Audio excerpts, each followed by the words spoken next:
a couple of things that I just think about when I reflect back on this project were with regard to the data.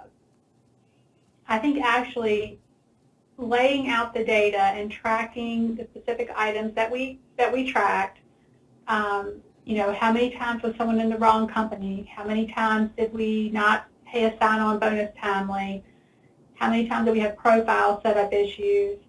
I think in some of those cases the data took out the myth. So what it felt like was all of those things were just happening all the time. And then we took a step back and really tracked the data. What it showed us was maybe they weren't that frequent. They might have been, their correction might have been labor intensive, which would be what would have raised the anxiety or the frustration, because it would take so much time. But there really wasn't, it really just wasn't happening every single payroll. And Jody, I don't know what you think about that, but that's kind of what I think about now as I step back. It's like, wow, it really did seem like a really big problem, and then it's just a correction of the occasional problem.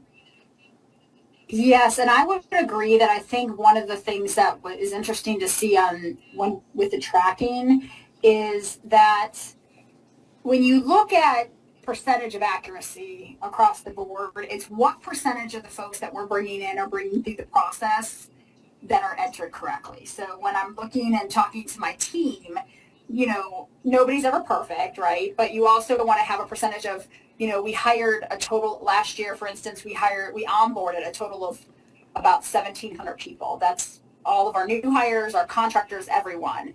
And what percentage, looking at kind of how often we made those mistakes and what the percentage looked like to get a better understanding of, okay, is it really just 1% or is it 2%? And I do agree with Sarah. I think sometimes it's easy to say, oh my gosh, this is such a big thing, especially with the company transfers, because they're so hard to fix, and it does take so much on the back end for both Sarah's team and for our core HR team who does that to have to fix it.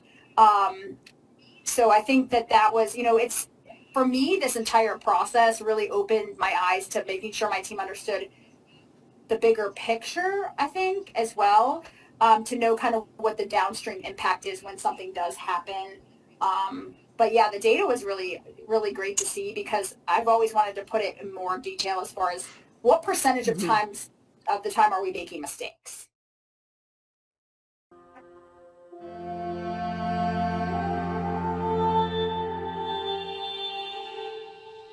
I think one of the things that was very helpful to everybody was that we traded information. And what I mean by that is we worked together to build useful training tools. We were encouraged to make job aids. We were encouraged to document our processes, and we shared those with each other.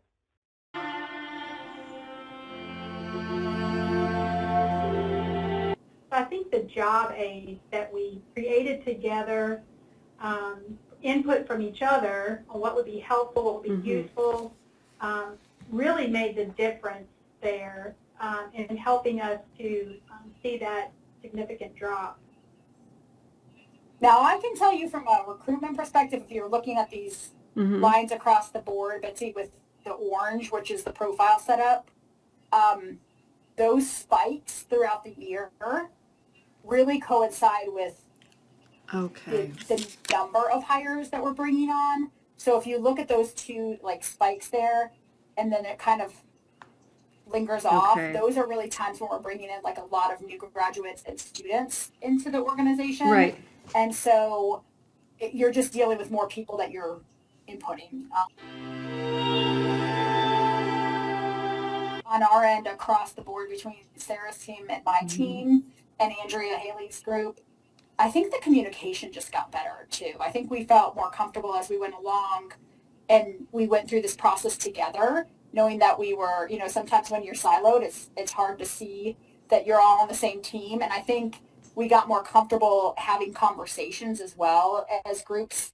And so I think that helped. I was wondering if that was a factor in the very beginning.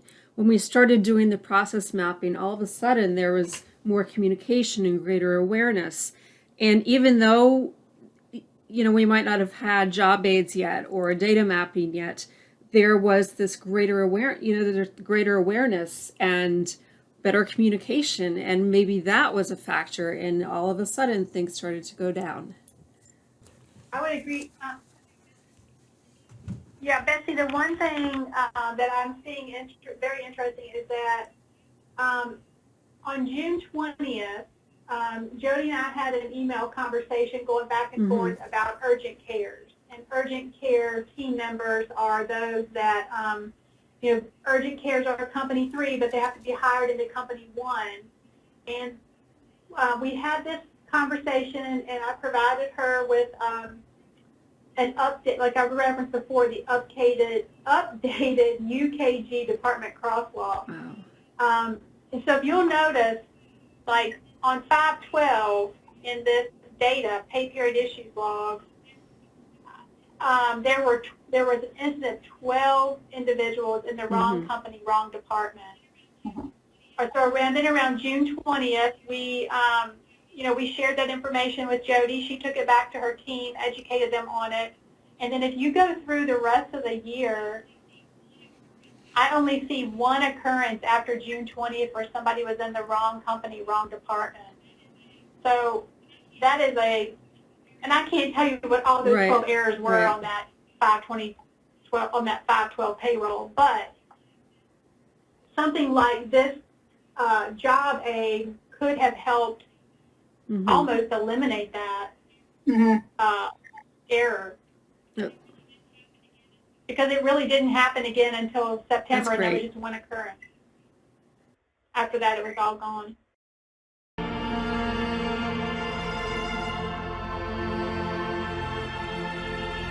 So I think that's our message from this project is understanding the processes on both ends. Because I remember my payroll team having a lot of aha moments about the fields and how the fields work in recruitment and onboarding, the limitations of the fields, and the fact that some of the fields cannot be limited.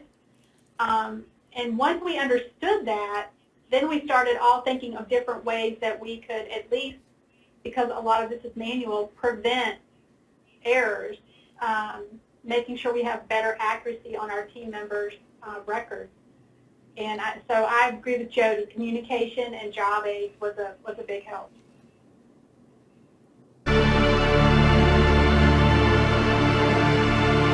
And Betsy, I would also say that my team member, so Sarah McGann, who has been doing this for a while, she actually commented how this probably helped her from a training perspective better than anything, because she was able to see things just like Sarah was saying, the way payroll, understanding more of the payroll piece.